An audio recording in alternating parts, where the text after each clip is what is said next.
For a character to look good physically is not enough. We also need it to be stylish. There is something very important, and it is that the characters must have valid anatomical features. If you think about it, all the films that are produced, whether of aliens or monsters, all have something in common, and is that each character has been created previously taking an anatomical basis. In the case of aliens, we see that if we detail them well, regardless of the shade of the alien, it has human or animal traits. But those are traits that characterize them and allow them to have valid traits that are credible. In this video, you will learn the importance of having anatomical references to have these types of traits. We will use from our Pinterest page two references that I previously choose, which will be this and this. Let's minimize, and we will have these two pages here so we can see them better. Now that we have anatomical references, we will have a better understanding of what is missing and what we should add to our character. To begin with, we can see that something characteristic of humans and animals is that the limbs are divided into three parts: arm, forearm, and hand.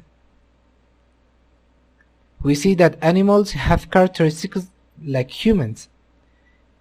These are the fingers, and for example, this will be the palm of the hand. We will also have the arm and forearm.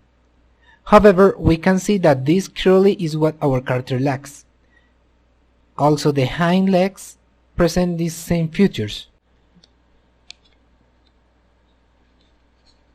We know now that our character lacks joints, but we also see that these joints have a specific direction. In this case, we see that it comes like this, and here comes something like this. These are areas our character needs to make it look more believable. We also see that the animals do not have the same size of the chest as the hip. There are some unevennesses that, for example, this mask that we have as character doesn't have yet. What we are going to do is begin to polish these details, but I want you to understand the importance of having certain anatomical references to give these traits to our character. We also see that the part of the torso of the animal has a fall in the part of the back or in the spine.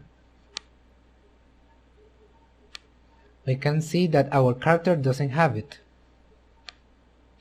Although we will add these details especially when we are working the sculpture, however, it is important that we recognize the areas that we need to improve in our character. In the next video, we will begin to modify our character to have these anatomical features.